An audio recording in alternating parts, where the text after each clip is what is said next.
Yeah. I'll request all the participants to mute themselves. Yeah, we are able to hear you, sir. Okay, fine. Thank you. Yeah. So we are starting the webinar. Yeah. Respected senior colleagues of Indian Nuclear Society and friends, I once again welcome you all to today's webinar, which is 11th in this series. As you know, we invite eminent speakers to give talk on nuclear science and engineering on our platform. And we try to reach out to members about the new developments in varied fields. Besides reaching to only INS members, we are also trying to reach out to the general public through our outreach program.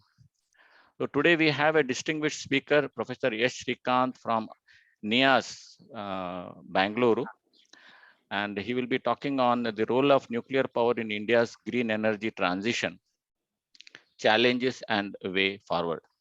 So on behalf of webinar committee and on behalf of Indian Nuclear Society, I welcome you, sir, to our platform to give your talk. So friends, you all know, you will agree that this is a burning topic today, given the climate change and the carbon emission. We have heard experts saying, given the targets of limiting carbon emission, we are actually in a crisis today. So we have to act and act fast. Today, there cannot be a choice between green sources of energy. We need balanced mix of renewable energy and nuclear to sustain and boost the economy and provide energy security for the centuries to come. We have heard experts from DAE strongly promoting nuclear. Today, we will hear from a non-DA experts as an independent perspective. With these words, I once again welcome you, sir, Professor Yash Srikanth from NIAS, to our webinar platform. And we are very happy to listen to you, your assessment about what nuclear can contribute to the energy crisis for the sustenance of the growth and boosting of the economy. So I will now request our Honorable President, S.K. Mehta, to give his opening remark before I introduce the speaker to the member. Mehta, sir. So, thank you, everybody, and welcome both the INS members, invitees, and guests. I'm particularly very keen to hear Professor Srikanthan for the same reason what Ramarao has said. As a person with a diverse background, with multidisciplinary sort of experience, and with interaction with many other people in the field, I would like to sort of see his views on the role of the nuclear energy for the public and the society. So I heartily welcome him, and I'm looking forward to hearing his views on that. So thank you very much and welcome. Thank you, Mehta, sir. Now I'll introduce the speaker to the participants. Yeah. Professor Srikanth is presently Dean of the School of Natural Science and Engineering at NIAS, Bangalore, where he is also heads the Energy and Environment Program. He graduated from Indian Schools of Mines in 1984 and was awarded the ISM Gold Medal. He worked in coal mines for 6 years before commencing his research in Pennsylvania State University in 1990. Professor Srikanth graduated from same university in 1996 with a dual PhD in mining engineering and operation research and joined NIAS in 2016 after 20 years of long career in industry, primarily in Tata Steels. His research interests are intertwined around sustainable development, climate change, and public policy. He is also actively involved in various government committees dealing with coal, mineral, and power policies. He had been member of Australia-India Working Group on Coal. He had been member of Niti Aayog Group on Mining Sector Developing Strategy for New India. He has authored DST NIAS workshop on transition plan for integrated approach to development and environment in power sector. He has authored a paper on a a clean energy transition from a plan for India, which appeared in the Hindu newspaper on 23rd October 2021. He has closely studied and researched on the need for upgrading thermal plants. And today he will talk on challenges in enhancing nuclear power. His research areas are sustainable development in natural resources sector, energy policies and resource management, management of health, safety and environment, including during COVID pandemic, values and ethics in business. So he's a man with diverse capabilities and has done an extensive research, particularly on the power sector. So I once again welcome Professor S. Srikanth to this 11th INS webinar. We will take up the question answers by 6:15.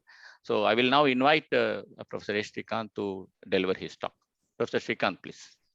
Thank you, Dr. Rao, for the generous introduction. And I am really thankful to the Indian Nuclear Society for giving me this opportunity. I am also grateful to see Professor Grover, whom I admire and really, has been a mentor to me in many ways for bringing me into this. And also Mr. Mehta for, taking the time out to listen to this talk. And what I would actually like to say is that I am coming to this talk not as a nuclear scientist, mainly because I think I don't think I can say anything about nuclear science and technology to any one of you. So I don't want to even touch that subject at all. But what I am actually coming from is the angle from which I'm approaching this is more from a policy angle, public policy angle, and from a management angle. So when I say public policy angle, is what I feel is that we know what we have to do. We know that there has to be a movement towards a green energy transition. The point is, okay, there's good to talk, but what I find basically in India is what is actually called the knowing doing gap. We know a lot of things, but how do we do it? So I think the whole thing I have actually concentrated on in my life is how do you do things? Because there are many people who know things. So how do you do those things which people know? So that is basically one of the things that I have actually worked on for many years. And what I'm trying to present here, are my personal views. But these personal views I have discussed with many eminent people associated with DAE in the past, including two DAE chairmen, unfortunately, who died recently, both Dr. Srikumar Banerjee as well as Dr. Shekhar Basu. I obviously discussed with Professor Grover. So I had basically a lot of these discussions just to basically see whether I am talking through my hat or whether I am talking some sense. And of course, basically that sense means basically that some radical changes are required. So that's what actually I have specialized in. I've done that. And therefore this talk is basically building on the research that we have just completed in IAS, and also building on just a sort of beginning of a new project, which has just been sanctioned to us by BRNS.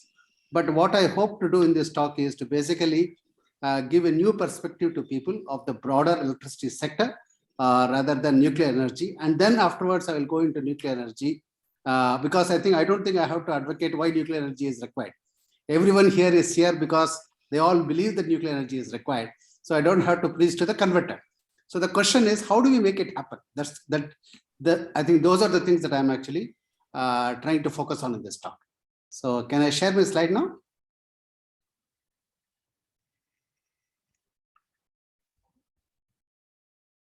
Yeah.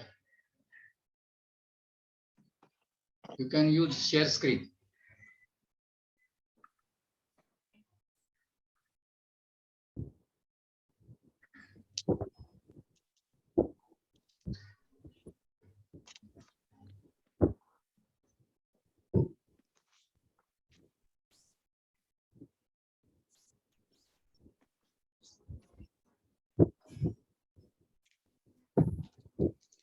Is my screen visible? No. No, it is not visible. You can use the share screen icon below your window, Zoom window.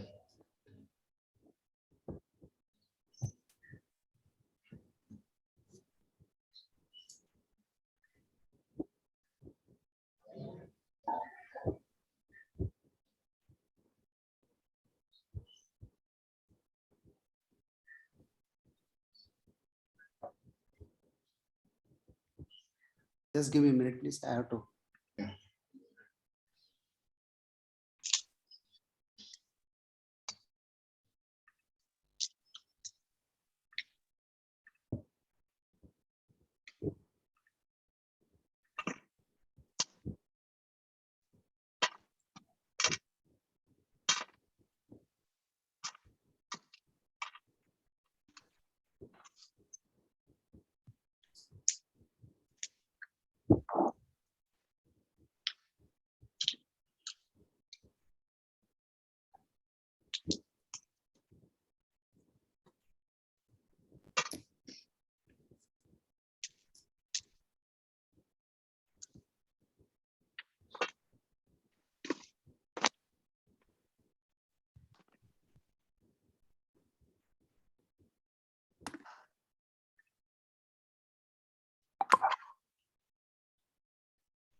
You're able to see the green button in the center?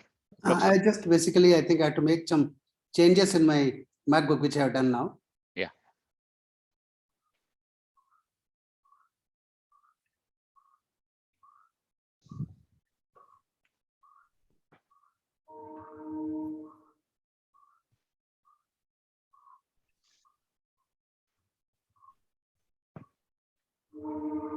Yeah, something is coming.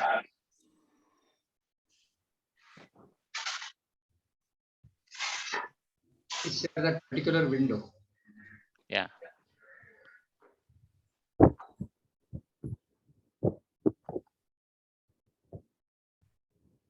Yes. Yeah. Is it visible now? Yes. Yes. Okay. Right. Thank you. So we use another team software, so this is somewhat different. So sorry for all the trouble. Yeah. No issue. No issue. Yeah. Thank you.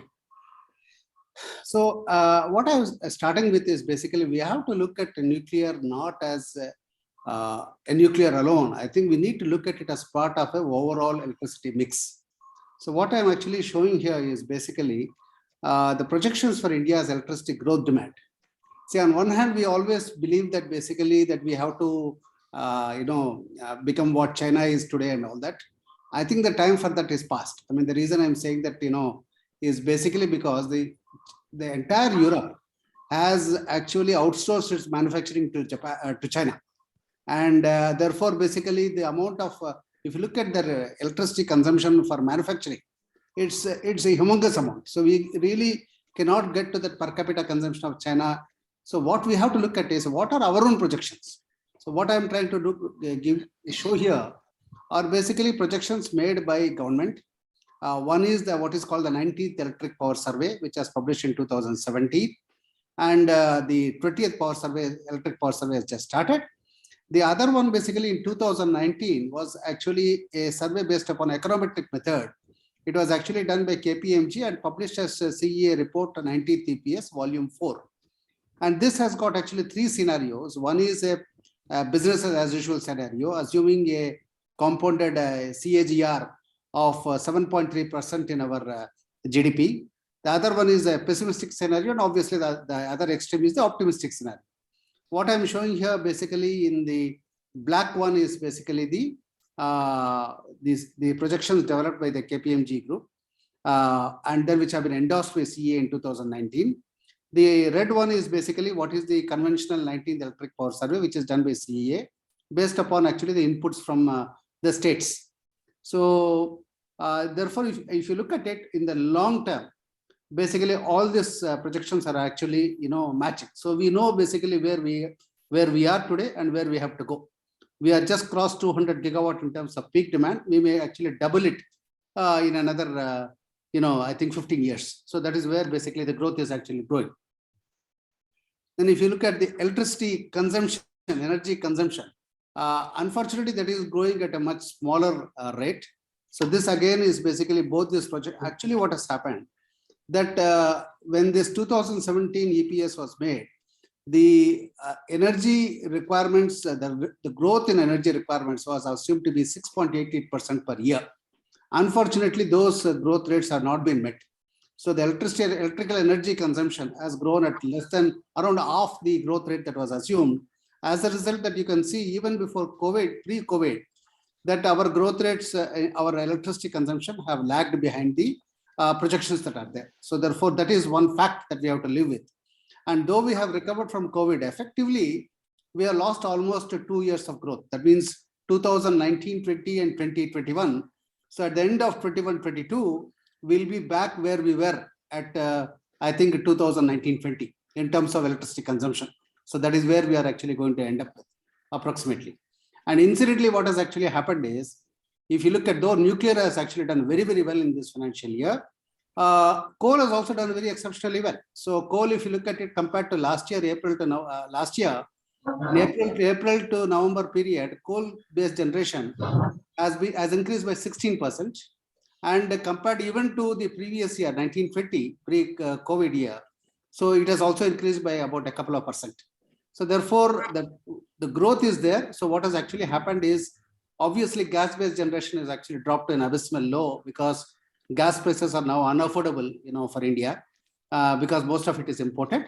And so therefore, coal and nuclear have bridged the gap, and it's very encouraging to see that nuclear power, basically, Kudamkulam had been there last month, and very encouraging to see very high PLFs being recorded by nuclear power plants. I think that is very critical, and that's a good demonstration of the capacity of Indian nuclear, professionals like all of you. So now, if you look at, I think this everybody knows, but still, I think just to set the context, I'm putting this, that though we have got coal is only 56% or so of our total generation capacity, it is producing, in this April to November, it is 70%. Last year, full year, it was 71%. My guess is by March 2022, it will again end up at the same 71%, because if industrial growth is required, you require baseload power, and baseload power cannot be produced by anything except coal and nuclear in this country, and therefore coal will actually come roaring back in this country. So, but one thing is there, basically, and this is the same thing that is happening in China. It is also happening in US. It is nothing wrong that India is doing. And one thing that actually basically was made out in COP26 as if India is the villain. I think one thing which may be surprising to many of you is that US is increasing its coal production by 9% this year. So 2021, January to November, their coal production is 9% higher than last year. So therefore, they are not reducing their coal production irrespective of what John Kerry comes and talks everywhere and preaches to others. He is not doing anything in his own country. So therefore, that's not happening. But one thing definitely what I am very encouraged to see is that US is going all out to basically increase its nuclear capacity. So just basically last month, they have actually passed a bill and which, whatever be the title, this has got a separate section inside the bill for nuclear. There's a separate chapter on nuclear. And as part of that, what they're actually doing is, they are actually trying to subsidize those nuclear reactors which are more than 40 years old and which need subsidies to, because their O&M costs are increasing. They also provided handsome grants in excess of $80 million for basically, alternative technologies that are actually being developed today. I think 2 companies have already awarded the contract, and one of them is, of course, Natrium, which is basically a technology proponent by Bill Gates. And I think the chairman of the Energy and Natural Resources Committee, Senator Joe Manchin, basically is very clear. He says that it's okay that nuclear has lost its relevance in US because of cheap natural gas, and in the vacuum all over the world has been filled up by Russia and now China. So he says basically now we have to go all out to assert our dominance and that, and therefore US is now going all out to basically ramp up the nuclear technology, and they are providing subsidies both for running reactors as well as for basically new reactors. They are providing handsome R&D grants to the private sector. So therefore, I think if we follow the Americans, I think that's the way to go. So and one more thing, what people feel is that why should subsidies be given? Subsidies have to be given because otherwise what happens is the green energy transition is very, very difficult and it's very expensive. So that's what it is. So I think, so that's a new fact that I wanted to bring out to you. And last but not the least, what has UK done? UK basically was thinking that actually wind and solar will solve all its problems and they can actually build the balance with gas. After the October hikes in gas prices, which led to unprecedented rates of electricity in Europe and UK. What they have now changed course is that basically now they have passed a law called, I think, Energy Security, Nuclear Energy Financing Act, in which actually they are going to basically levy a sort of cess to fund the next nuclear program, next nuclear set of nuclear reactors that they have actually asked EDF to build without Chinese help. So therefore, other than Germany, I think both US and UK, with a sort of going slow on building reactors, now they are also now coming back. They're also going to put back, they want to get back into the game. And they realize that basically that baseload power is a necessity and they can't actually rely on batteries. It is only our country where I see so much of hype about batteries, and without realizing the fact that all these batteries that are being talked about will either depend on direct imports, or even if you make them in India, 100% of the materials, lithium, cobalt, and nickel will have to be imported. Though I know that lithium, some small reserves have been found in Karnataka by DIE, by AMD. I don't think it's going to be enough. So therefore, what is happening is we are exchanging one form of energy dependency, that is on oil, to another form of energy dependency. And I think this is something that I find is very less talked about, though actually batteries are thought as if they are the next big thing after, sliced bread in this country now. So I think that's something that we all have to see. How do we counter this sort of propaganda? So what we have done basically is that, okay, that we know that this is the state of, our coal dependence, but, we cannot shut down our coal plants just like that. Though there are many people in this country who would like to do that. And there are many cases that are going on in Supreme Court to find out the ways and means of basically shutting down plants. And even now what is happening in Delhi is actually, there are a lot of lobbies which say that basically shut down the plants. They already shut down the NTPC Badarpur plant. Many other coal plants have been shut down, and studies have proven, unbiased studies done by Ministry of Earth Sciences, Indian Institute of Tropical Meteorology at Pune have concluded that because Badarpur has been shut down, power generation basically constitutes a very small portion of the pollution and energy pollution in Delhi. But what actually happens is the lobbyists actually that are there, they do not want to reduce the number of automobiles. They don't want to reduce the number of automobiles that are being licensed in Delhi every year, which are more than all other cities in India combined, because that basically cuts into a lot of revenues of a lot of people. So therefore, the attack basically on power and this. So therefore, this is what is actually happening. And unfortunately, Delhi is also blessed with or cursed with very difficult climatological conditions at this particular time. And therefore, there are other issues. But unfortunately, what happens is that we find climate change and pollution get conflated with each other, mainly because the common target for many activists is coal.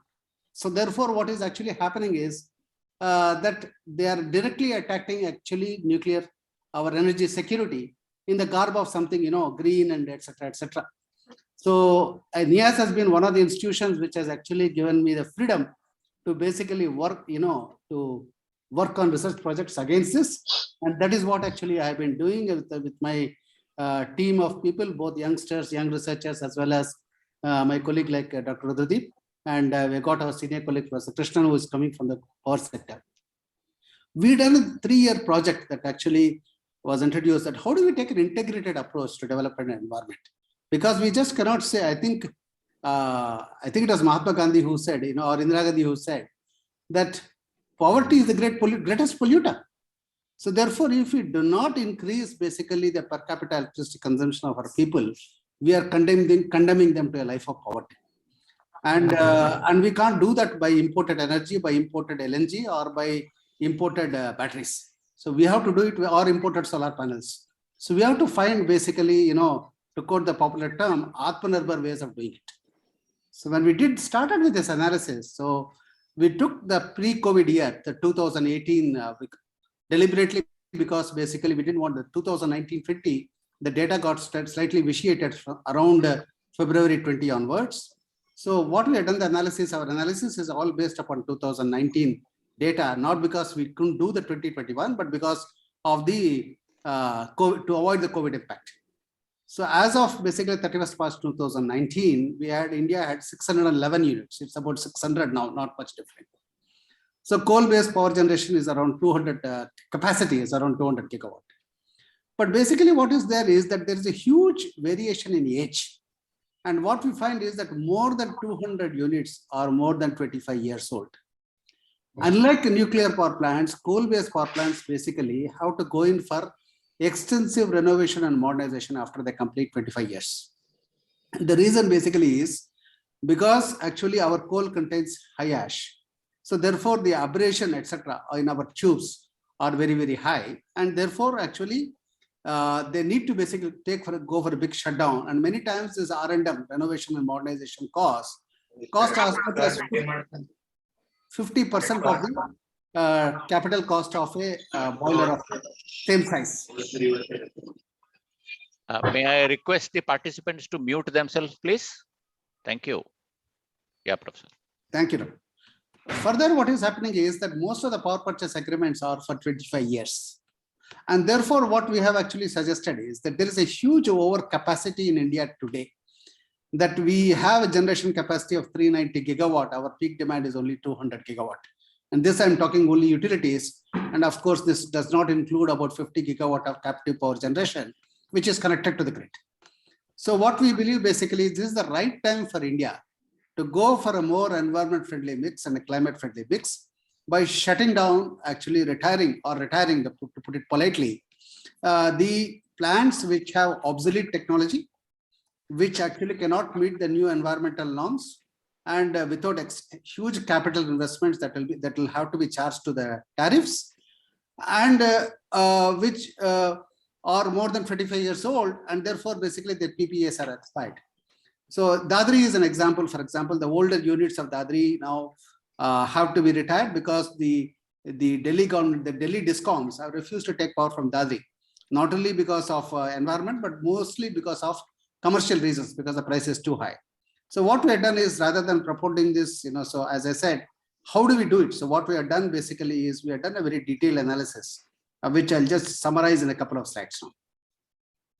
So this is what our recommendation is, that we have identified that 211 out of 611 thermal power units, out of which 199 can be closed by 2025, which are basically more than 25 years old, and they have obsolete technology. That means sub 210 megawatt. So the 210 megawatt units were imported, where the technology was brought from LMZ, is a Leningrad company, by BHEL. So we said all those units which are 210 megawatt and below can be retired because they cannot meet the new environmental norms. Their coal consumption is very high, their water consumption is very high, and therefore both are scarce commodities in India. On annual, particularly during certain the monsoon season or monsoon season for coal, and water during the dry seasons. And therefore, to conserve our resources, it's better to shut them down and take advantage of the excess capacity that we have got, and switch over this power demand to the new plants. And the reason we are saying new plants are available is because as of today, 47 government-owned thermal power plants, that is NTPC or DVC or state generation companies, are under construction. And only a few of them are the independent power producers where already construction is almost complete. And on these power plants, there 2.5 lakh crores of public money has already been invested. Because the SIC IPPs have now become declared as trust assets. They have been actually, they are going, undergoing liquidation in the NCLT or outside the NCLT. And therefore, basically, they are actually our public money now. So 2.5 lakh crores is basically already been invested. So this is not something that can be, trifled with and said, okay, now we don't need coal anymore.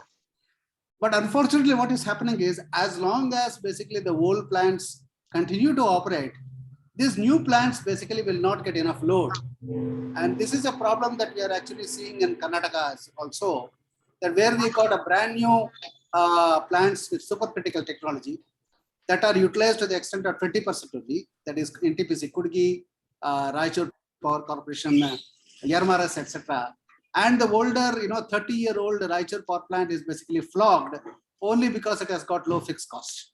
And of course, it is a coal guzzler as a water guzzler. So therefore, what we feel is basically there is enough capacity, enough grid capacity, which is also we have verified through power flow model, that you can actually retire these plants and transfer the load to the new plants which are underutilized. The advantage of shifting the load to the new plants is as follows. All these new plants have come up because they have got power purchase agreements with the distribution companies. So whether we operate them or not, as per the power purchase agreement, the fixed cost of those plants have to be borne by the consumers. I understand in Maharashtra, this amount is around 10,000 crores per annum. In Karnataka, it's around 8,000 crores, which actually means 8,000 crores of fixed costs have to be paid by the discoms and recovered from the consumers for plants which are actually hardly utilized. So this is basically, something that is, completely hidden in the tariff petitions. Through another study, we have unearthed all these numbers by studying all the tariff petitions. And so therefore, this is a very shocking fact. So you have got public assets which have been created in a capital scarce country like India, which are not utilized at all. And then what we are trying to do is add more capacity in the name of renewables. And when you add renewables, because the renewables come with must-run status, so you are backing down this capital assets of coal because you want to basically offtake renewable. And this is the tragedy that is actually happening. That is how the tariffs, electricity tariffs are going up. So recently in Karnataka, last 1 year, there have been 2 tariff revisions. And now I think yesterday, BESCOM has filed another petition for tariff revision, asking for 1 rupee 58 paisa increase in tariff. This is the 3rd tariff increase they are seeking in the last 18 months. And this is mainly because of this huge stressed asset cost that they are bearing. So therefore, what we believe is that this is the right time to do it because of this excess capacity, the demand slowdown that has happened. It's a very good time to basically shift over. So that's what actually we have recommended.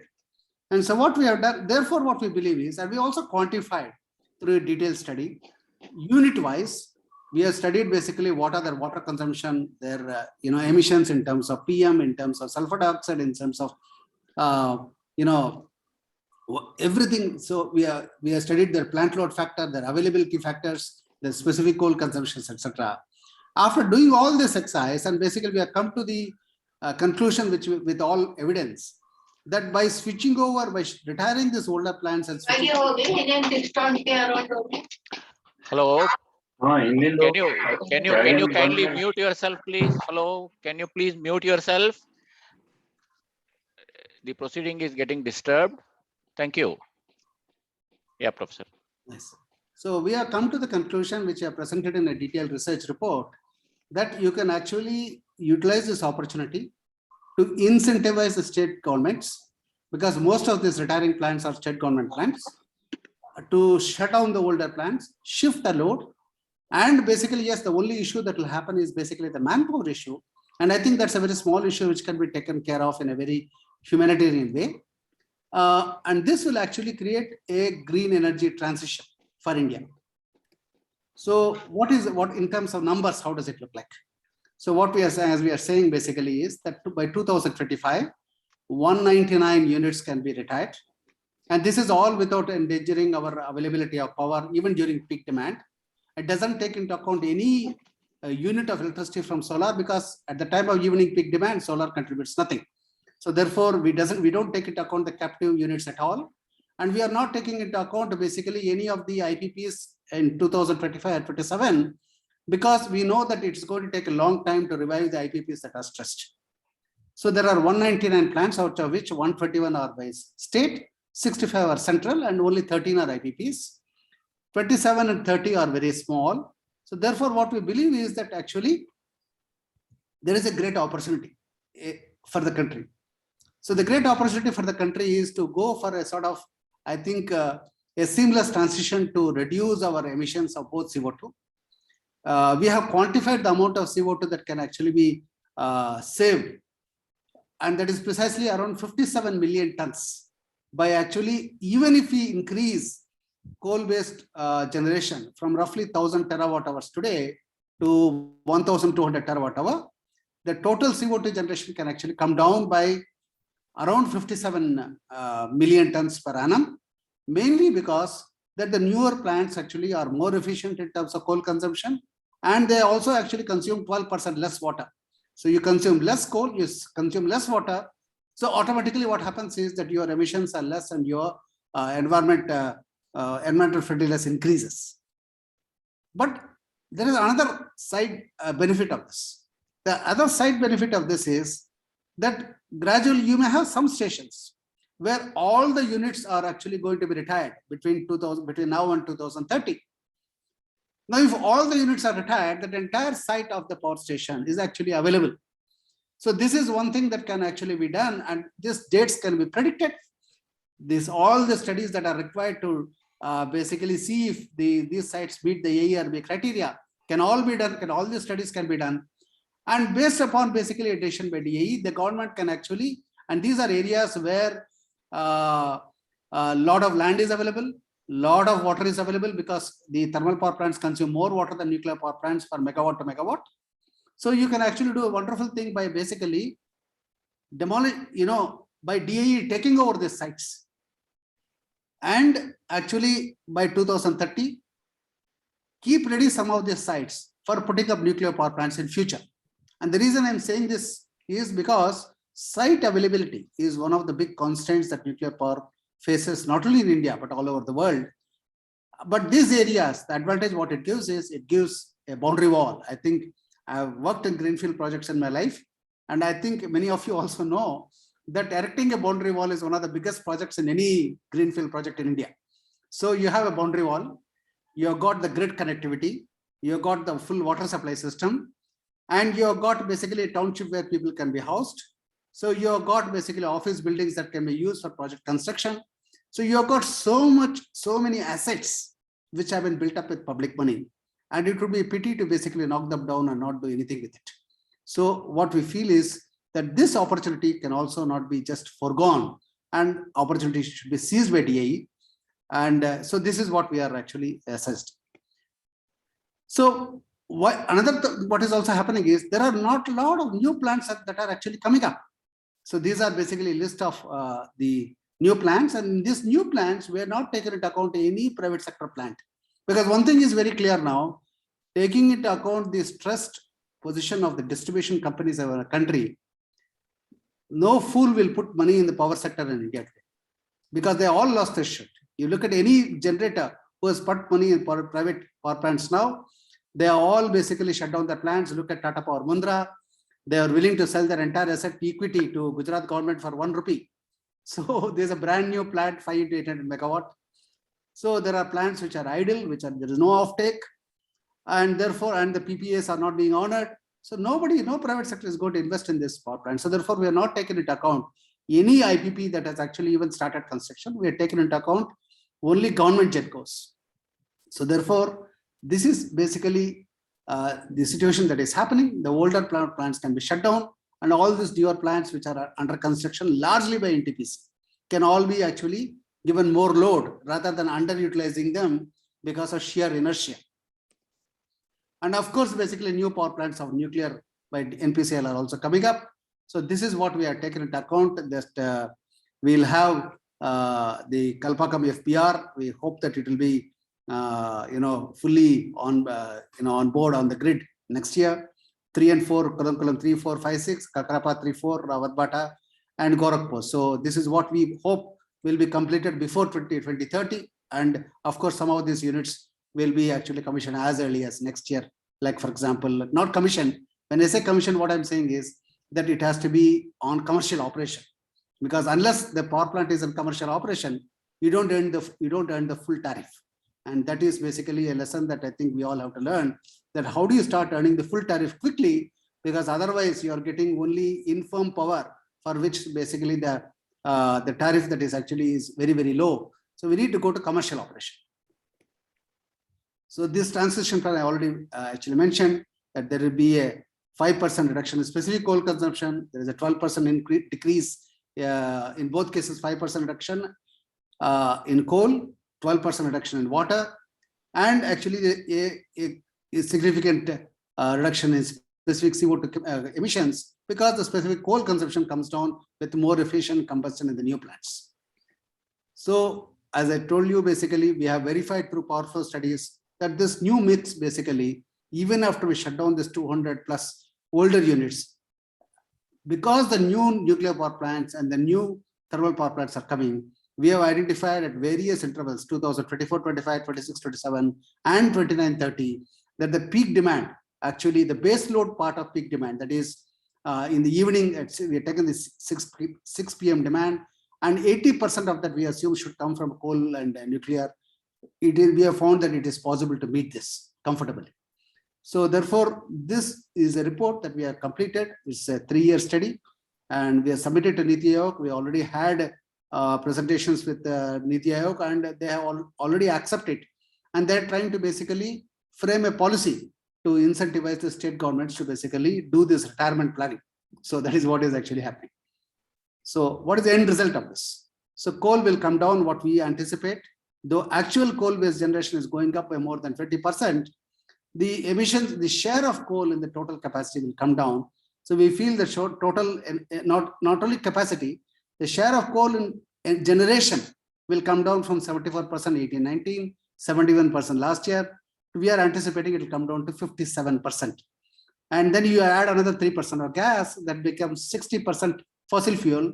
So you have got 40% potential for non-fossil fuel generation in this country. Today, we have just crossed 40% non-fossil fuel generation capacity, but we are very far away from non-fossil fuel generation, reaching 40%. We believe in this transition, that it is basically a least cost transition, because the newer plants whose fixed costs are already guaranteed, because 2.5 lakh crores have already been spent, these newer plants will actually get load rather than ending up as stressed assets. They will consume less coal, they will consume less water, and you don't have to add more thermal power plants other than those that is already under construction. So therefore, this will be what we feel a smooth transition. And we have made, basically, we have done 4 stakeholder workshops in this.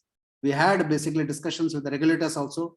And right now we are actually working with the Karnataka government to basically see whether they can implement this in Karnataka. Of course, there are a lot of issues, including political issues, because manpower is obviously a very sensitive subject.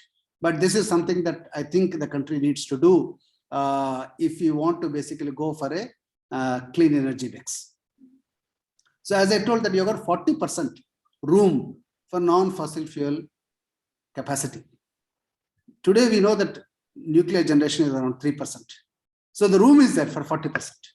So unlike many other places where you worry, will there be enough demand for my power? Like what that is a concern that thermal power generators have got today. There is no such concern for nuclear power. So therefore the demand problem is solved. Demand is available. Huge demand capacity is available, because coal can go down. It's only going, the share is only going to go down after 2030 as well. The whole question is, can nuclear be ramped up fast enough? That is a key question.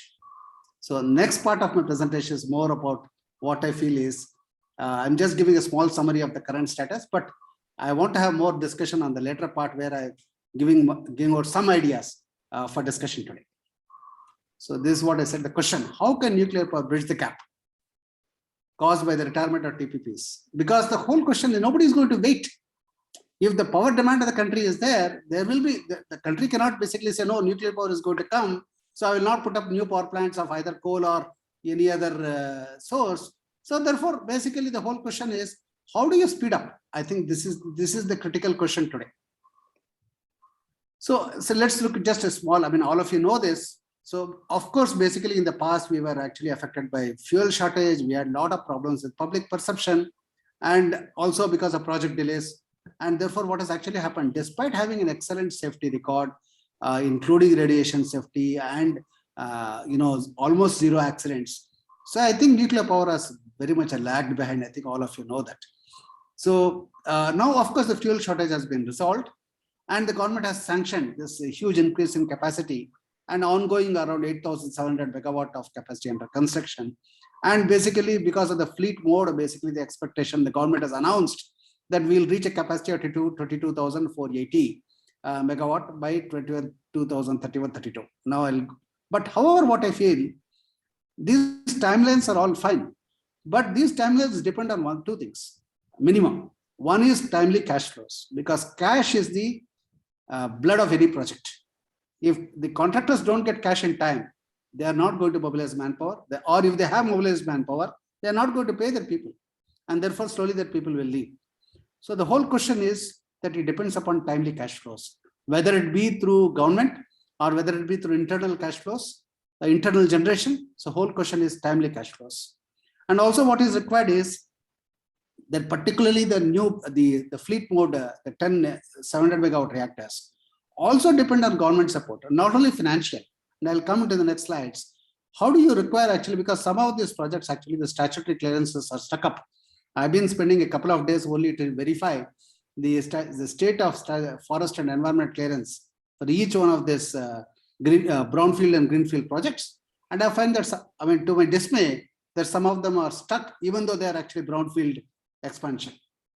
And the reason, the next step, if you look at, okay, so let's assume that by 2031-32, everything goes well, government gives money, all projects are executed on time, and we have got 22,480. But is it enough? It is going to be, you know, a drop in the ocean compared to our capacity that will be there at that time, maybe, you know, 500 plus gigawatt. So the question next what? So obviously all of us know that beyond that, everything depends upon actually whether the foreign companies are willing to invest in India. I think all of you know what's happening in Jetapur. I'm sure that you know, NPCL is evaluating this the cost of the commercial offer given by EDF. EDF, as I just mentioned, is going to complete their prestigious project in UK with in a Chinese JV, and the next project probably they are going to do on their own, and so therefore they are going to be fully committed to that, and their cash is also going to be fully committed to that, in addition to their own projects both in France as well as in Finland and other places. And of course, the other big problem is that without our Civil Nuclear Disability Act being amended, sorry, not Disability, Liability Act. I'm sorry, I made that mistake. So the Civil Nuclear Liability Act amended. I don't know whether the Western companies are going to come, or if they are going to come, basically, whether what terms that they will actually quote. I think this is a very big problem to ponder.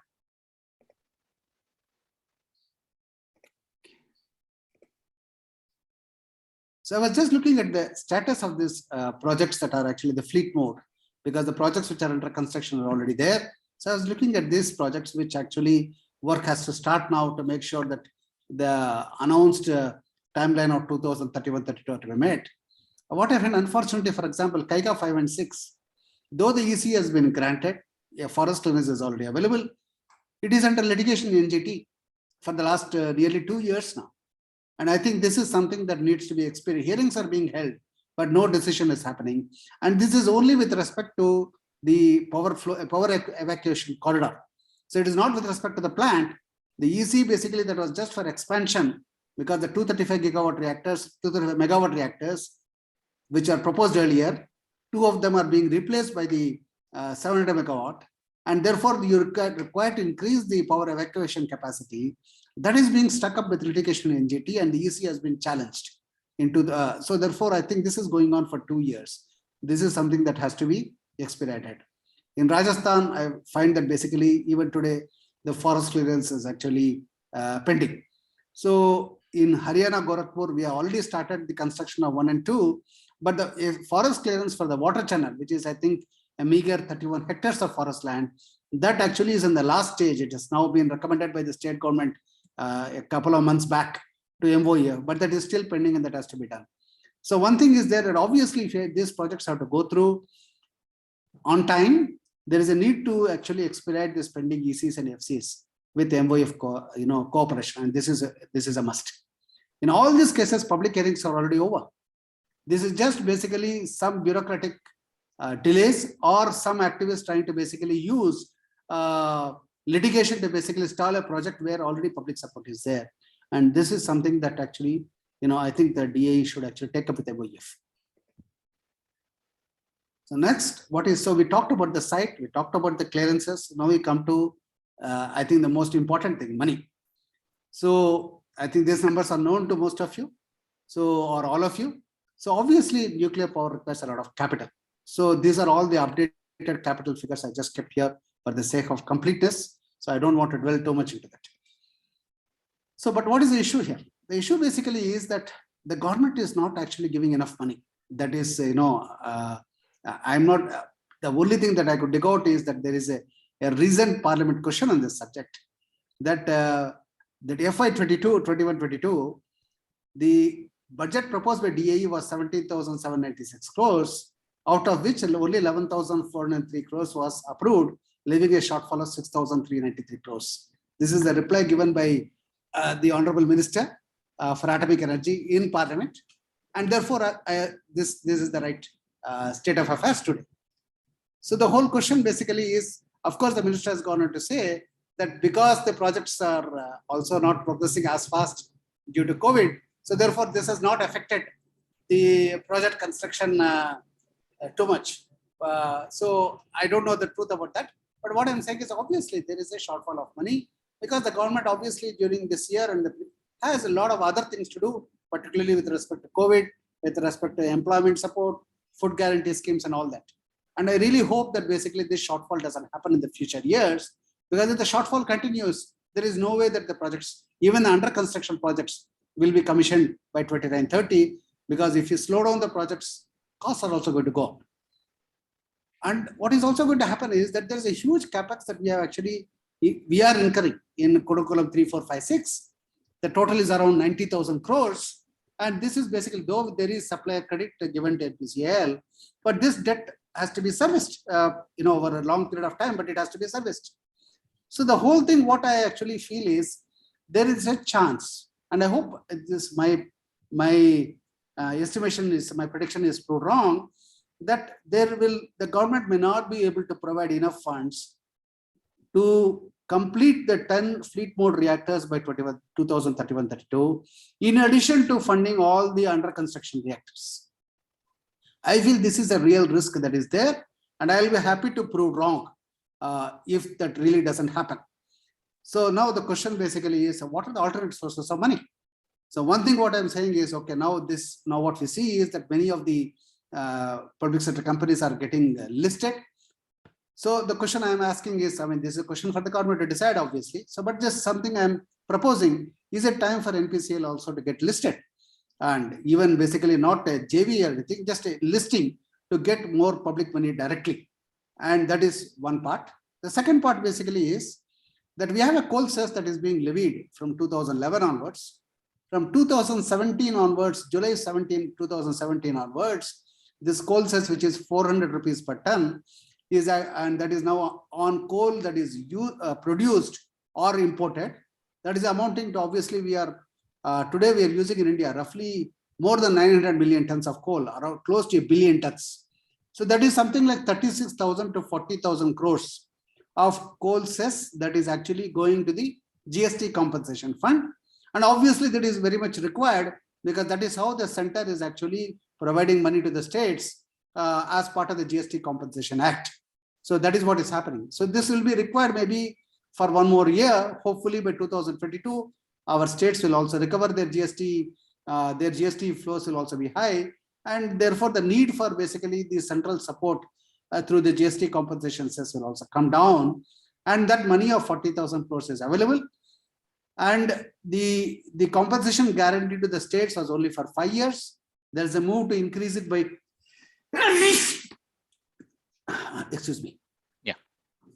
There is a move to increase it by 2 more years. But I think what I feel is that it is not going to happen, get extended by more than 2 years. So I think there is an opportunity for DAE to request GOI to use the coal cess for funding the nuclear power plant expansion. And there is a lot of money. This is 40,000 crores today, and definitely over the next 7-8 years, our coal is only going to increase. It is not going to come down, because there is no other basically source to take up meet baseload requirements. So this is a huge pot of money that's available. And in the past, what has happened, this coal cess was actually used, it was supposed to be, it is going to a National Clean Energy and Environment Fund, but most of the money has gone to MNRE, it has gone to MOEF, it has also gone to Namami Gange. So therefore, basically DAE has not got any money for this.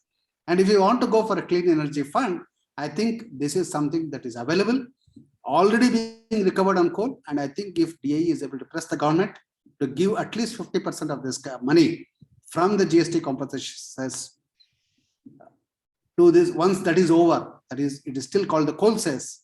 If that money is basically diverted for nuclear power expansion, it will do 2 things. One is it will reduce the requirement to borrow. And I think that is very important because these huge sums of capital that are being borrowed, the interest rates are very heavy and they actually reflect on the tariff. B, by basically giving adequate capital, NPCIL is also having the opportunity to basically speed up some of their procurements and their construction. Therefore, the projects, instead of even going beyond 2032, maybe even come back before 2030. So therefore, because that huge gap of 40% for the non-fossil fuel electricity mix is available. So this is one idea that actually I'm, these two ideas for funding are what I'm proposing, which are within the Indian government's decision-making capacity. The next big idea that I am actually proposing for funding is the Green Climate Fund. I think in the Paris Agreement, that there was a commitment. This commitment predates the Paris Agreement. It starts from 2009 Copenhagen itself, that the developed countries should contribute $100 billion per annum to the Green Climate Fund.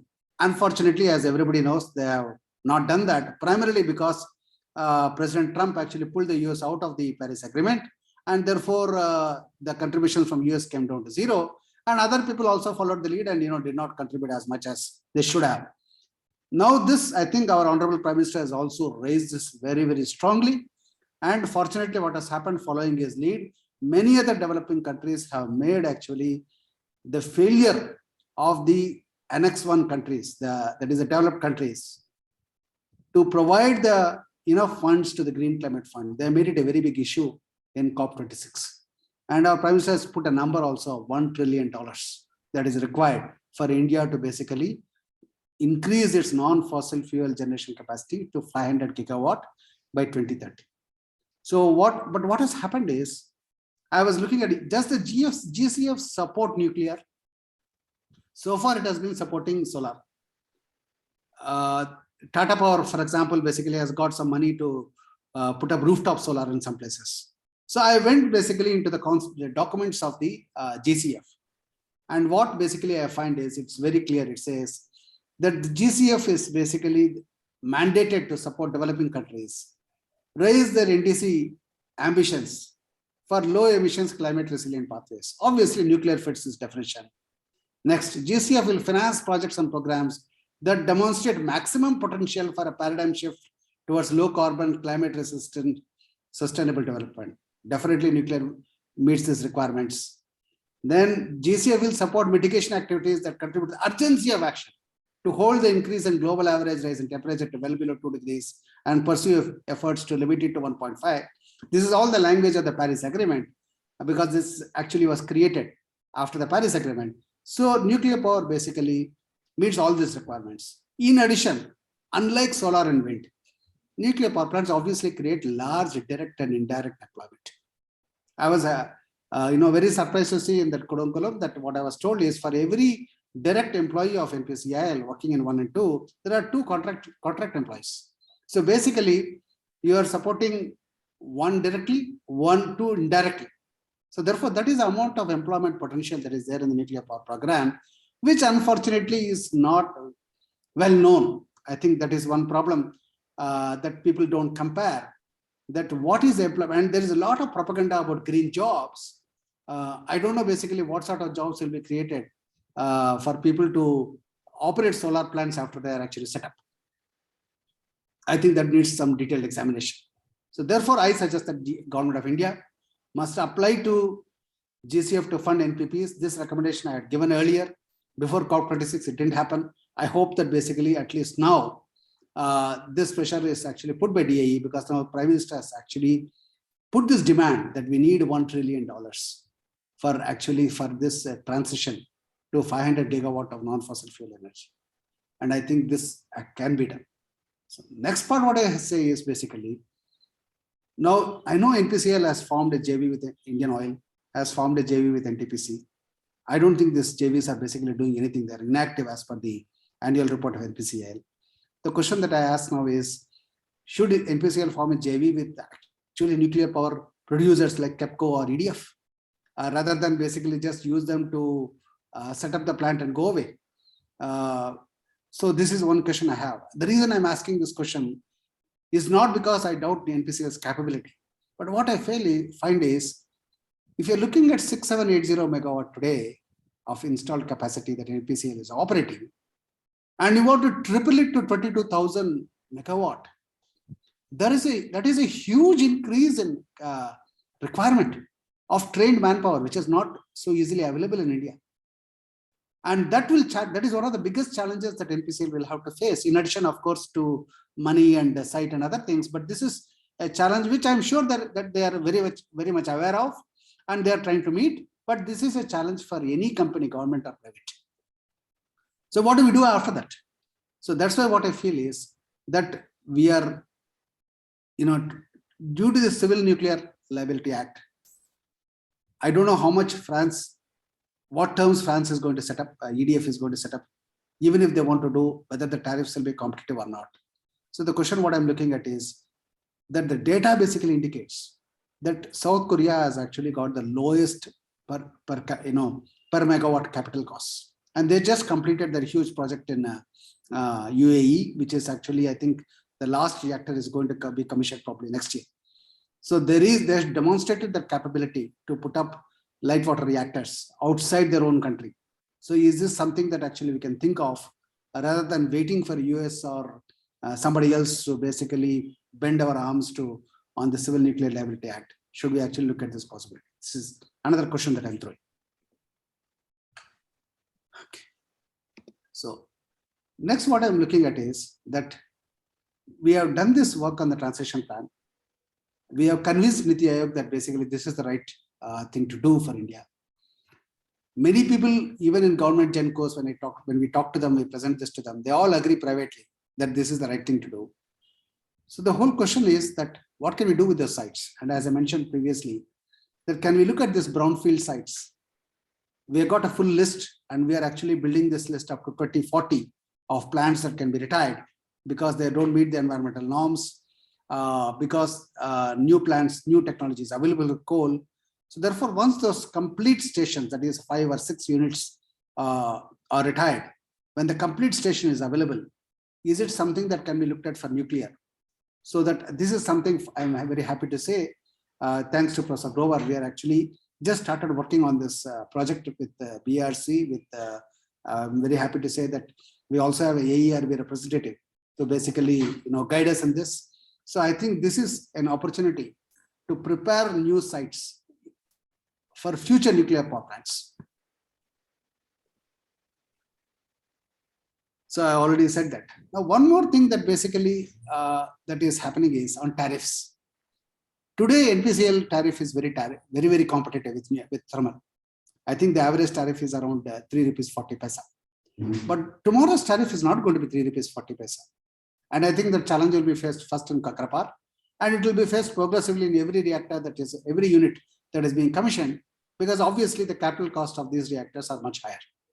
So the question is, what do we do? There can be some short-term fixes that basically you can declare a tariff for a particular station, and that way it will not be a unit-wise tariff, it will be a station-wise tariff. So that is one thing. But second thing that is also going to happen is that can other ways be developed to reduce the tariff? For example, hydro power is already, the depreciation is over 40 years. I'm not aware of how long nuclear power plants depreciate their capital. Is it possible? Because it is proven that basically not only in India, but also in US, that power plants operate safely without any problem for more than 40 years. So can we extend their life so that basically we are able to reduce the per unit charge? So there are ways that have to be found to reduce the tariff so that you cannot maintain the 3 rupees 40 paisa, but can we be around the Kudamkulam tariff of 4 rupees per unit or so. But this is something that requires obviously the DA to look at how do we basically change the tariff calculations.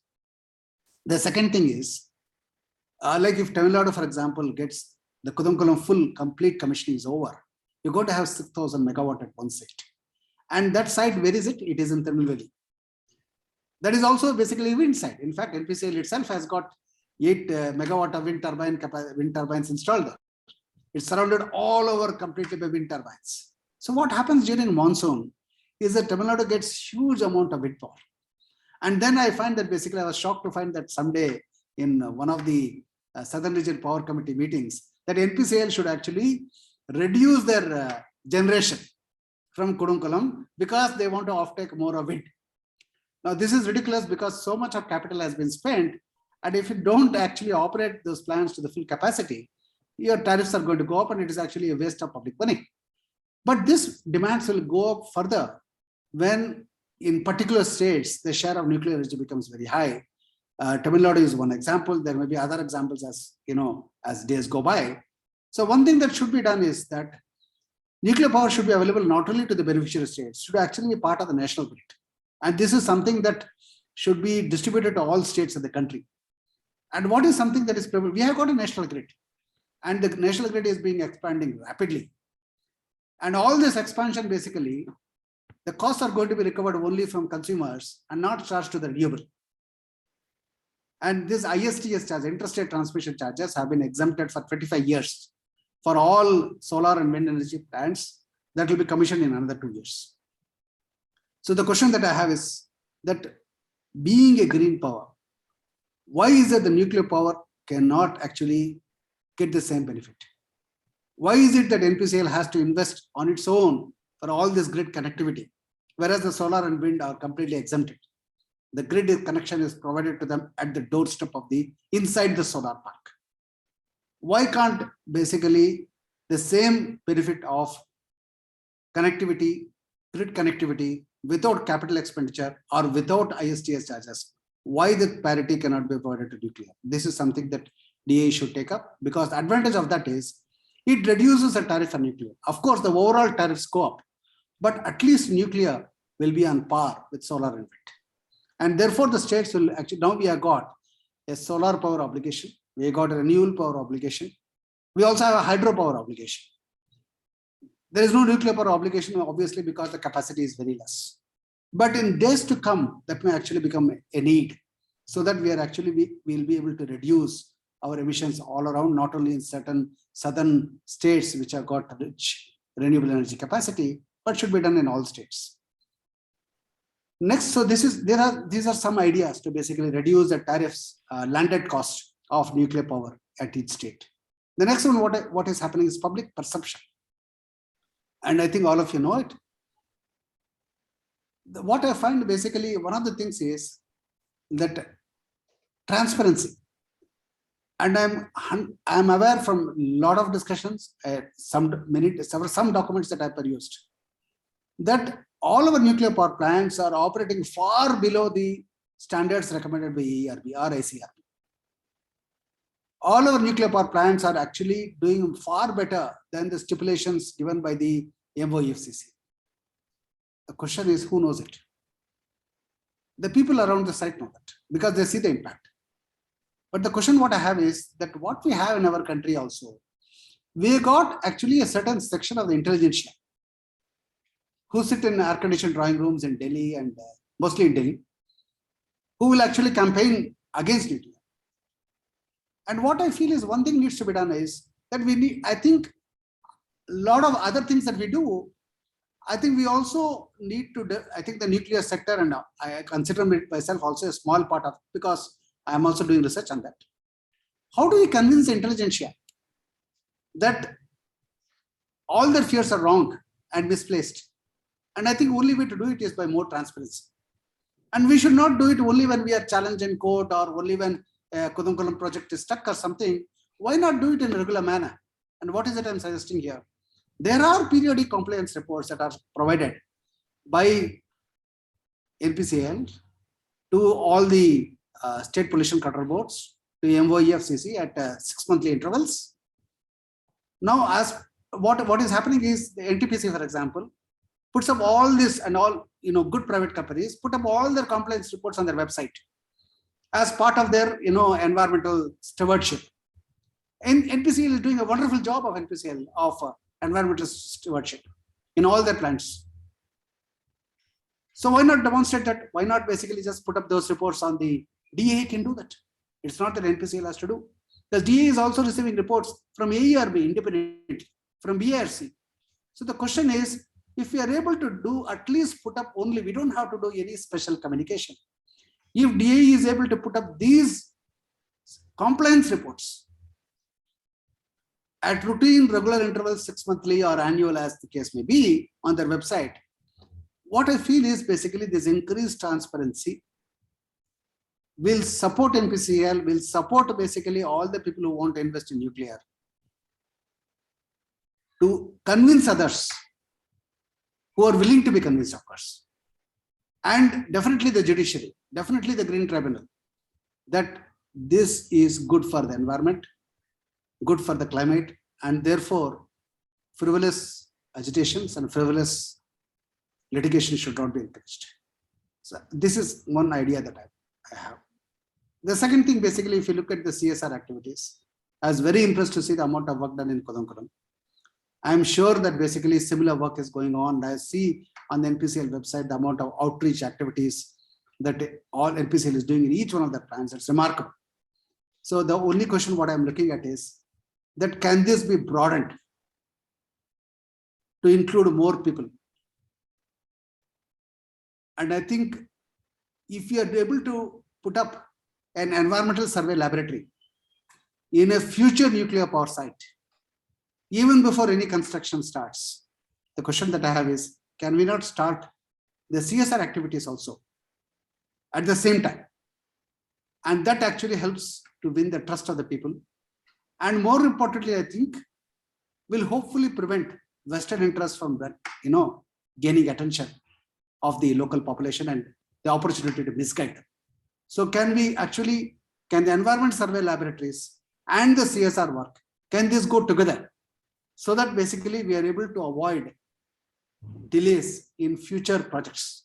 This is one idea that I'm actually throwing to all of you. And last, one thing is there. NTPC is obviously the country's largest power company. But what is actually happening is that all their power projects are actually tapering off. And what is happening is they're not starting any new projects. And once their projects are all completed, they're going to be, basically swimming in cash. Because they have nowhere else to spend. They have got about 1 lakh crores of capital work in progress today. And within 2-3 years, most of these projects are going to come. So therefore, this capital work in progress has already started coming down. It will come down further.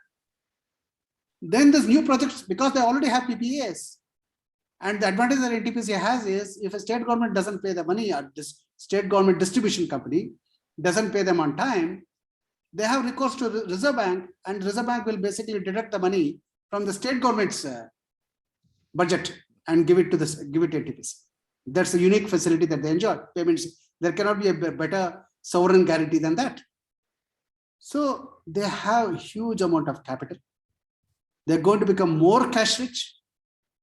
And they're also having a large pool of trained human resources. And except the nuclear power island, the reactor island, and it includes everything inside there, including the reactor auxiliaries and all that.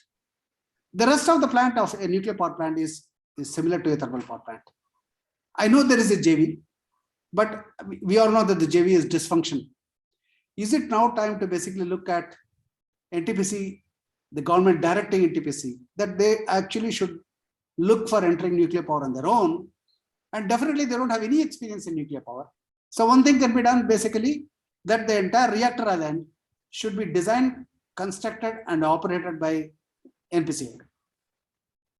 But the rest of the capital is all spent by NTPC. The advantage that this gives is NTPC has got a huge number of sites all over the country. Some of these sites basically, after their older plants actually get retired or available. So once they have a stake, they will be willing to basically give some of their sites, consider some of the sites are nuclear. And the most important thing is they have cash, they have manpower. And I think these are all very much required if you have to ramp up nuclear power very, very fast. These are the vital enablers. So this is my talk. Thank you for the patient listening. And I know that some of these ideas may be new, and I'll be very happy to basically get comment sessions. And if I'm able to answer any questions, I'll be happy to answer. Thank you. Sir, I'm Rajan Varshne. I would like to ask. Yeah, Varshne, just hold on. We'll call you. You can raise your hand. Yeah, sure. I think that was an excellent talk by Professor Srikanth, and I hope and wish many of our senior NPC colleagues would have joined and would have listened to him of various options how NPPs can be expanded in a definitive time. I'm sure there will be many questions if they are already present there. And I will now request Dharne to take questions and proceed.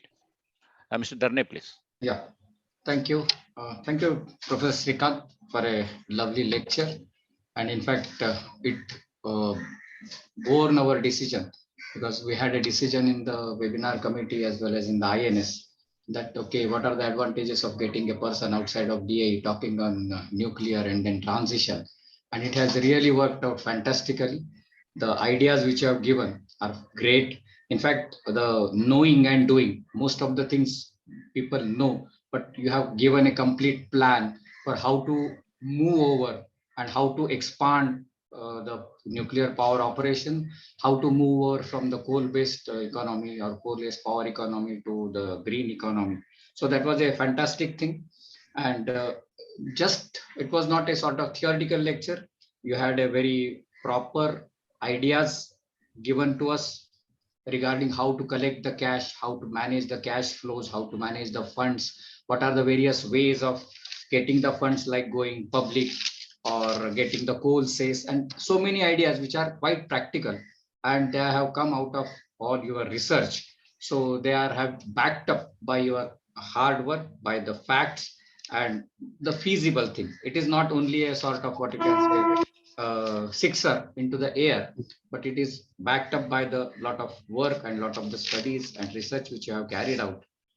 Similarly, you have given ideas about how to make public perception better, given the ideas what to do, how to keep the transparency, how to move the public opinion on the side of nuclear power, which has been a major constraint till then.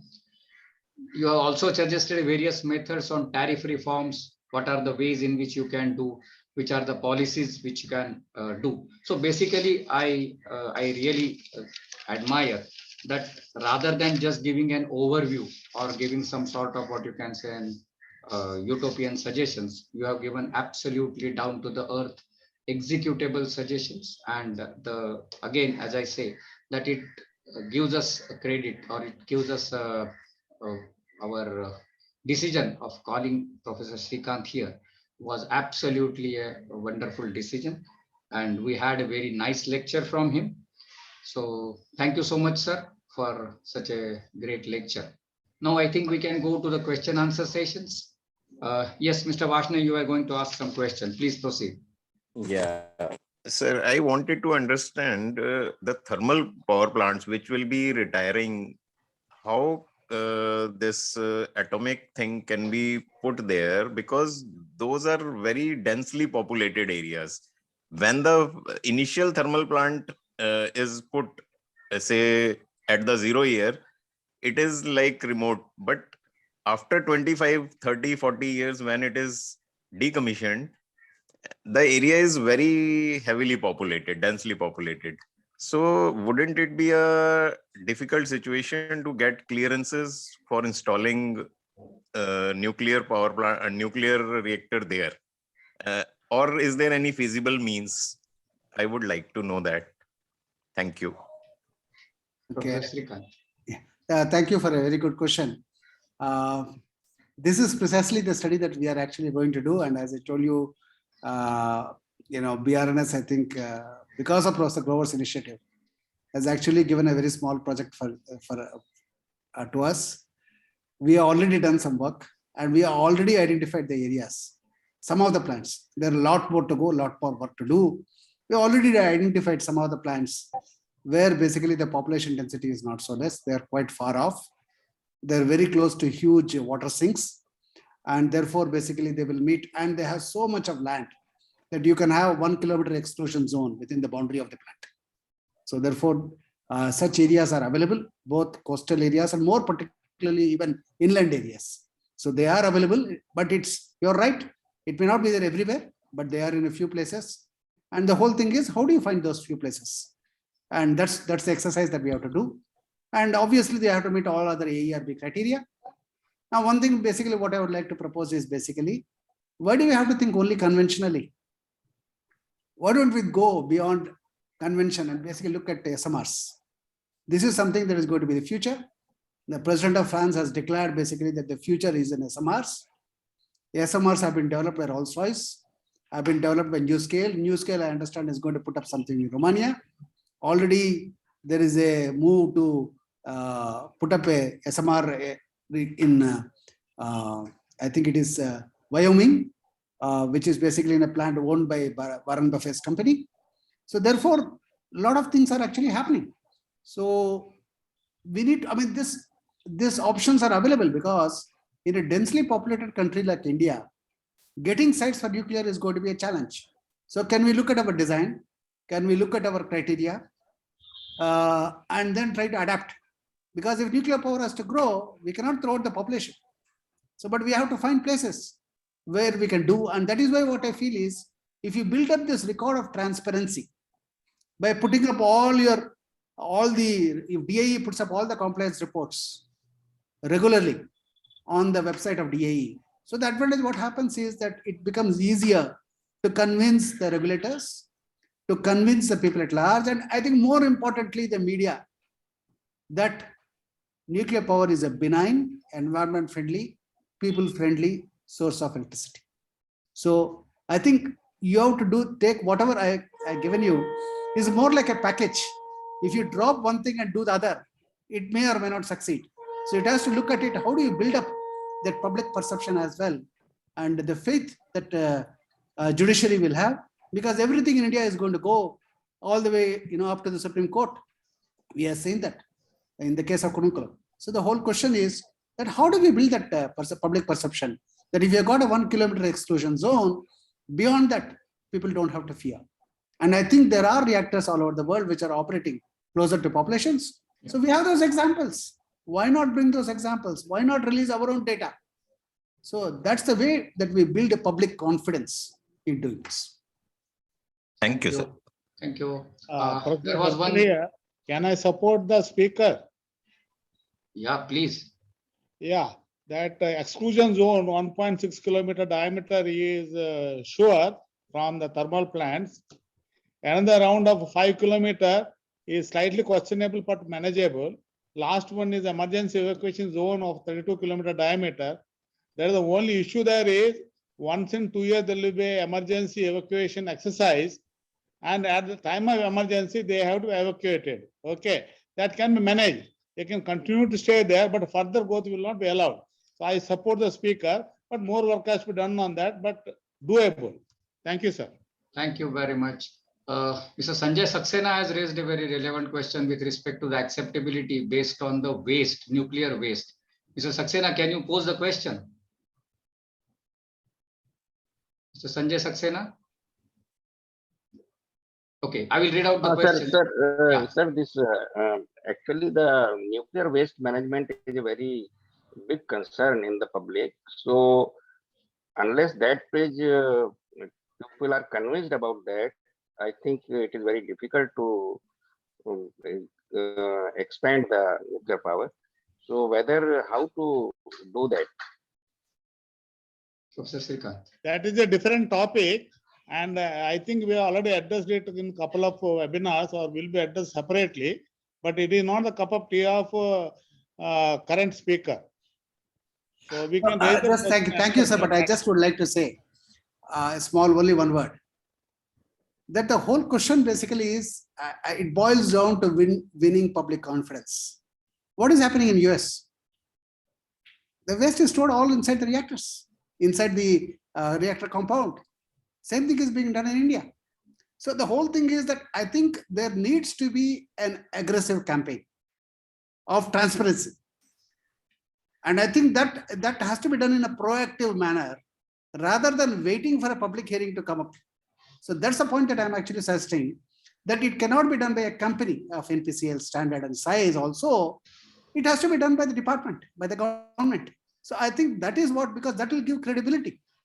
So therefore, that is what I'm actually suggesting, that you need to basically share what is it that is happening today, what are the exposures that are happening today, which are actually abysmally small compared to the standards. What are the practices for storing nuclear waste in US, for example, because everybody will go by what US is supposed to be the model for transparency. So why don't we do all that? So I think for that, actually what has to happen, the intelligentsia also has to be brought on board, has to be brought into the picture. Media is also to be brought into the picture, but not basically by propaganda, by just putting out the facts, and putting out the facts in a proactive manner, in a regular manner, rather than waiting for some hitch to happen and then going to court with this. So that's the point that I'm suggesting. Thank you. Beautifully, beautifully answered. Once a nuclear site, it is nuclear site forever. Current working reactor, dismantled reactor, decommissioned reactor, everything will stay there only. And nuclear waste processing and then also decay will take place locally. So public will not be in the picture. They are all outside the exclusion zone. Good answer, sir. We will look at the clock also and had only 1 or 2 more questions. Mr. Sanat Kumar, you have some question. Mr. Sanat Kumar? Yes, can you hear me? Yeah. Please go ahead. Okay, I got two different questions. I will ask them. One, first you said old coal plants can be stopped or can be shut down. I am raising a question like this. Older the plant, cheaper the electricity. Now, if you shut them down and try to build new plants, cost of electricity will go up and people will object. So this is one question we have to see. The second one is, sometimes just now, previously, there was a question about 1.6 kilometers and 6 kilometers, etc., how it is safe. You said, yes, nuclear power plants are extremely safe when they are operating normally. Question arises when there is a beyond design basis accident, which is postulated. At time, you need to control the radioactivity release. This is the reason why people are objecting. They are not objecting to live at the plant periphery for 1 whole year. It is less than 1 banana eating. But if you are having a release, like it was feared in Fukushima, actually it didn't happen, but it did happen in Chernobyl. You are going to evacuate people, and that people are objecting. This is what we have to see. So AHWR is being now thought of, advanced heavy water reactor, where it is said that there will be no release to the public. We have to build such reactors. I don't know, at the moment AHWR may not fit the small reactor situation, but this is what we have to do. It is beyond design basis accident that controls everything. Thank you. Thank you. Can I answer now? Yeah, please. Okay. First point on tariff is basically, it's a good question, but basically that is because if you look at only that particular plant, you're right. But if you look at it from the point of view of the consumer, you're wrong. And the reason is very simple. Let's take, since many of you are from Bombay, look at NTPC Sholapur. NTPC Sholapur basically in 2018-19 operated at a PLF of 19%. But the full fixed cost of NTPC Sholapur has to be paid by MSEDCL and therefore charged to the consumer. If it is not charged to the consumer in 1 year, it becomes what is called a regulated asset. And that money will be recovered in future years through future tariff increases. So what is actually happening is because of the two-part tariff that thermal power plants enjoy,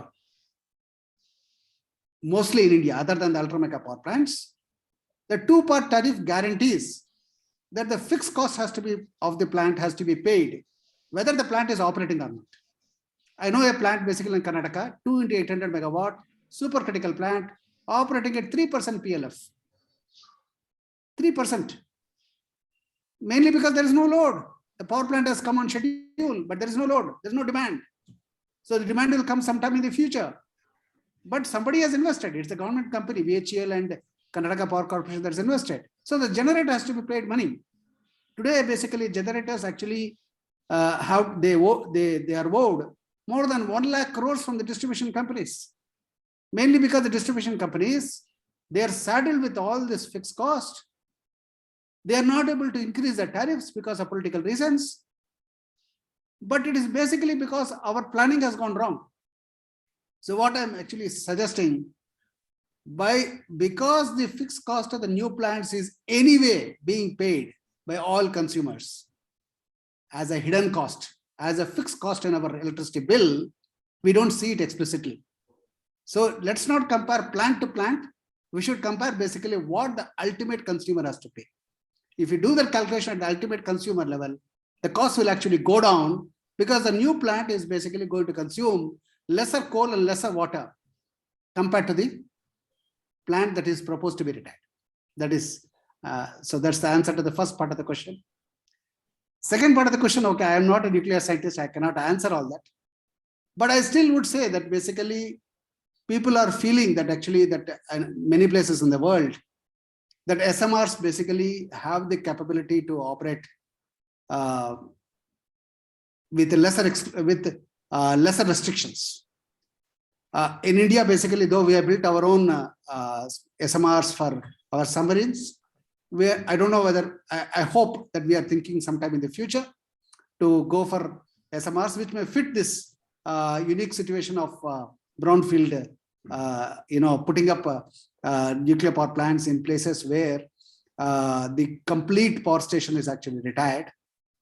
If that site meets all other AERB criteria, as long as the exclusion zone is satisfied. Yes, I know beyond design basis has to be done. And what actually, again, I am not a nuclear scientist, but what I've seen in Kudankulam is there are so many modifications that have been done in the plant after Fukushima to basically take care of beyond design basis accidents also.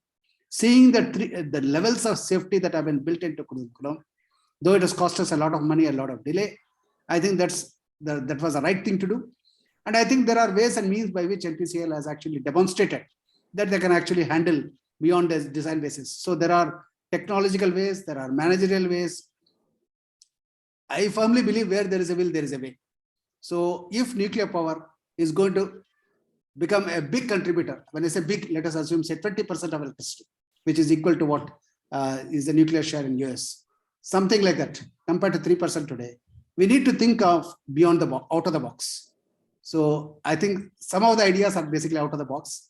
I don't have enough expertise to basically support these technical answers, but I'm sure the people in the audience are basically know 100 times more than, or billion times more than what I know about that.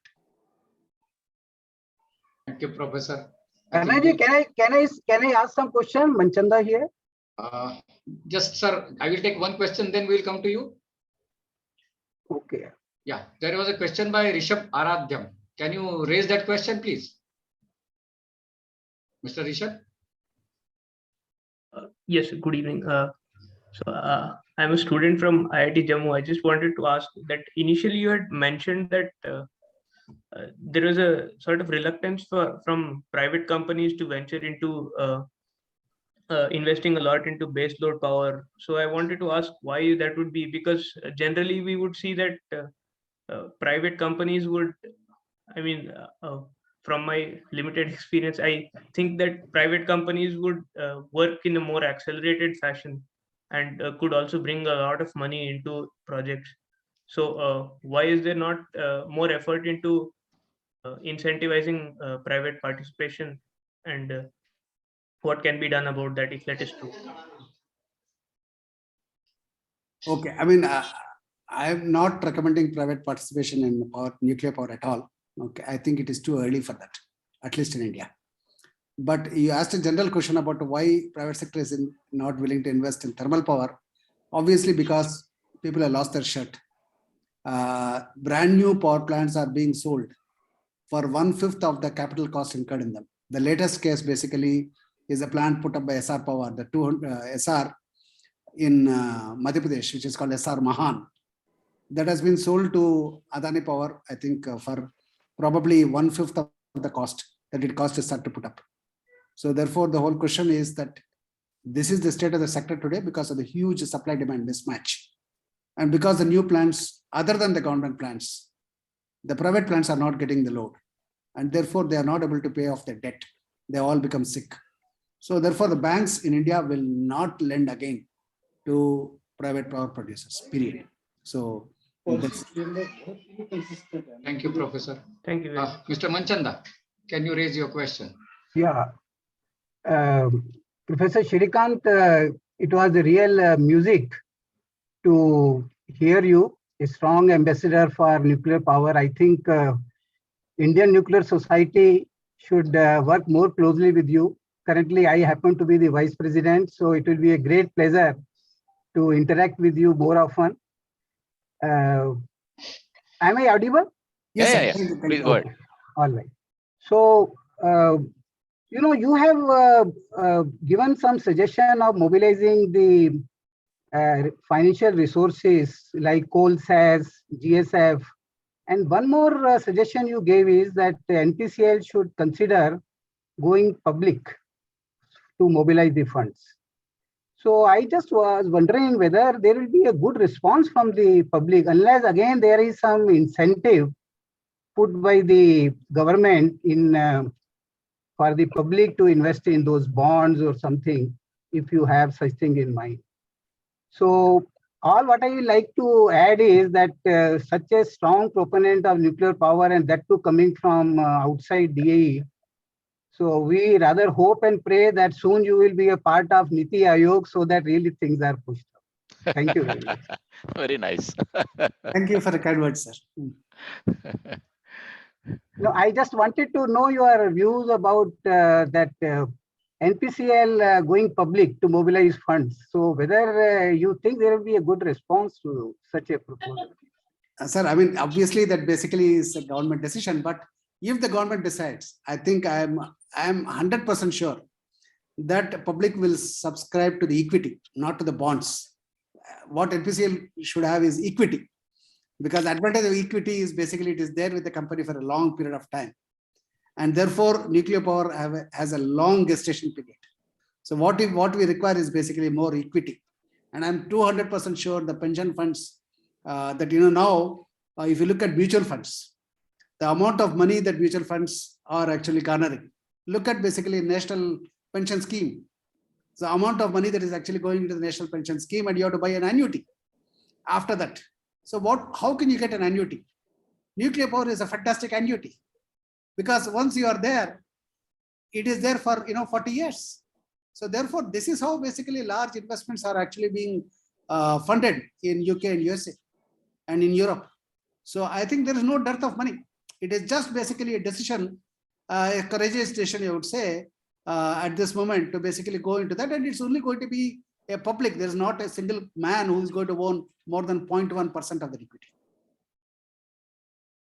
Okay. Thank you. Dharne, Dr. Grover has a question. Yeah, Dr. Gaur, please. Yeah, I think, thank you, Professor Shrikant, for this excellent lecture. I just want to make a few comments. I fully agree with whatever Professor Shrikant has said. So first of all, first comment to all my colleagues from Department of Atomic Energy, to please note that issues of energy, as has been fully explained by Professor Shrikant, are intertwined with economics, intertwined with the social issues, intertwined with the legal issues, and one has to take a holistic picture. So this is what it comes out. Economics has to be looked at thoroughly along with that. And one important point he brought out is that as we move towards low carbon, there will be humanitarian issues which will be there. Not only he talked about that if we close down a coal-fired plant, there will be unemployment for the people who are working there. A similar thing will happen if we bring down coal mining. The humanitarian issues which will come up in the region where coal mines were there, they also have to be solved. What has happened in our country is as we move forward to low carbon, there have been inconsistencies in the policy framework. Those inconsistencies are manifesting them in various ways. And one point which was brought out by Professor Shrikant is the fixed cost which has to be paid. We know we have to move to zero carbon. The old plants should be shut down, but old plants are the one where fixed cost has been paid and tariff is low. So those plants are running. The plants which are not emitting carbon, they are not allowed to operate. This kind of inconsistencies have to be addressed as we move forward, if we want to really move forward towards low carbon. Second point which I want to, next point which I want to address is that of green funds. Now, what is happening in this case is that green taxonomy is being worked out by various countries, and UAE has clearly said that nuclear power is green. Russian Federation has said that it is green. UK and USA have moved in that direction, and this was both the case of UK and USA was brought out by Shrikant. Now, in EU, there is a tussle going on. EU, in the first edition of Green Taxonomy, they did not include nuclear, but they are looking for inclusion of nuclear power in the supplementary part they will want to bring out. There's a report from the Joint Research Center which brings out clearly that nuclear should be classified as green. But what is happening is, on the one hand, we have some countries mainly led by France, supported by Romania, Finland, Slovakia, Croatia, Slovenia, Bulgaria, Hungary, who are in favor of this. But we also have countries like Germany who are opposing it. Now, which way the decision will be, we'll know maybe in the coming weeks. But at the moment, this tussle between various countries is going on. And one, in case European Union decides to include nuclear in the green taxonomy, things will be easier for getting funds from outside. But that is still something which is unknown. A very nice thing which has happened, that the International Monetary Fund brought out a staff report in the month of March this year, where they have favored including nuclear in the green fund. Now, this is a staff report. This staff report has not translated into a policy of IMF. So utilization of green fund is something which is being advocated by many groups. At the same time, it is being opposed by some groups. So we'll have to wait and see what happens as we go towards future. And one way which we have to look for, I can tell you this is something which I'm trying to convey in every meeting with the senior government officials, that there has to be a level playing field. Rather than having RPO, that is renewable purchase option, we should convert that to green energy purchase option and include nuclear there. So that this becomes combined, and Nuclear Power Corporation of India Limited does not have to look for a power purchase agreement if RPO gets changed to green clean energy or low carbon energy purchase obligations, and nuclear should be part of it. So we have to have a level playing field in this country for all low carbon technologies. And unless we do that, we are going to have difficulty in meeting the goal which has been set for us, for the power professionals, of achieving zero carbon by 2070. It cannot be met unless we have a level playing field for all low carbon technologies. This is something on this topic I can go on, but I'll stop here. Thank you. Thank you. Thank you very much, Professor Shrikant, for a very engaging lecture and a very, what you can say, interest-raising lecture. So you can see it from the so many questions, and you have engaged us on the question-answer session also very nicely. So thank you very much, and I will hand over to Mr. Malhotra for the vote of thanks. Mr. Malhotra. Yes. Yes, before I propose the vote of thanks, let me personally congratulate Professor R. Shrikant for a wonderful lecture. I mean, after a long time, I'm hearing, I mean, as Dr. Manchanda put it, it was really music to the ears. And fantastic proposition. And I wish I was, I think somebody commented that I wish some NPCIL officials are listening to this. I immediately went through the list of participants. And I think my conclusion is that, as usual, NPCIL officials are very busy putting up nuclear power plants. So I didn't find many attending this lecture. But anyway, a wonderful lecture, sir. And I wish that what you have proposed becomes a reality. And what Dr. Grover has commented, that also becomes a reality. I think your proposition and Dr. Grover's, this thing that a level playing field and nuclear having been considered as a green low carbon option, a level playing field should be there for nuclear. I think this will be most wonderful for the future of low carbon India. Now, let me do my official work, which I'm supposed to do. So first and foremost, I profusely thank Professor R. Shrikant for, once again, I will repeat, for a wonderful lecture. And I am also thankful to our president, Shri S.K. Mehta, and in fact, the entire executive committee of Indian Nuclear Society. And of course, it's part of that only. The webinar subcommittee very efficiently being chaired by Professor Ramarao. And now our webinars are very firmly established and we are having such wonderful talks. So my compliments, Mr. Ramarao, you and your team. Thank you, sir. I also will see very important aspect of arranging webinars is you get a wonderful speaker, but unless you get a sizable audience, it is very, very, I mean, there is no point in bringing a wonderful speaker if you don't have a appreciative, I mean, a quality and quantitatively speaking, a good audience. But today, I think we had quality participation.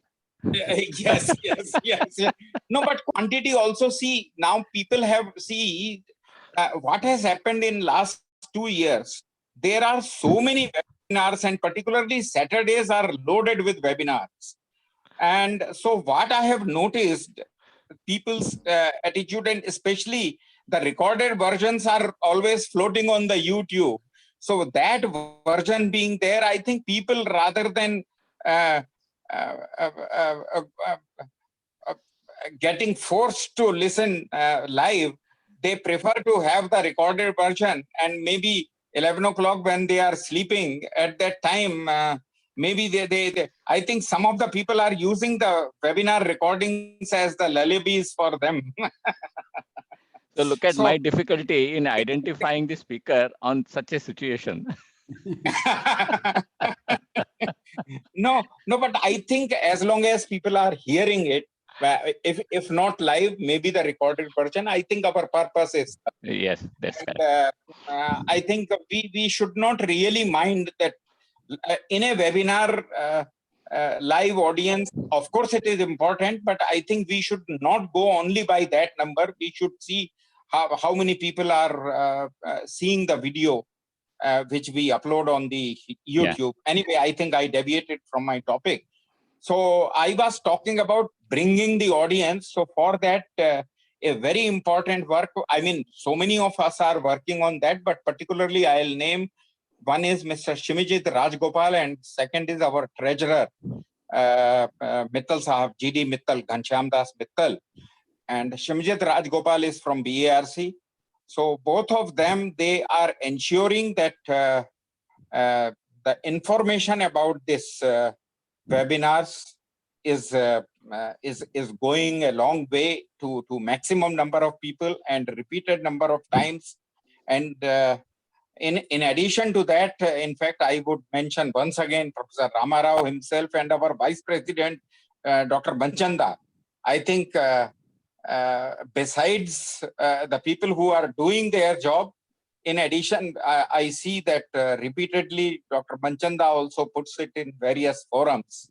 And so that that helps in bringing in the audience. So thank you very much, all of you, for bringing the audience. And now usually I end the vote of thanks with announcement of the next webinar. But this time we are working on it, that who will deliver the next webinar and when will it be. So I think very shortly we will take a decision and we will come back to you with the announcement of the next, that is the 12th webinar of INS. Till then, goodbye. Thank you very much, all of you.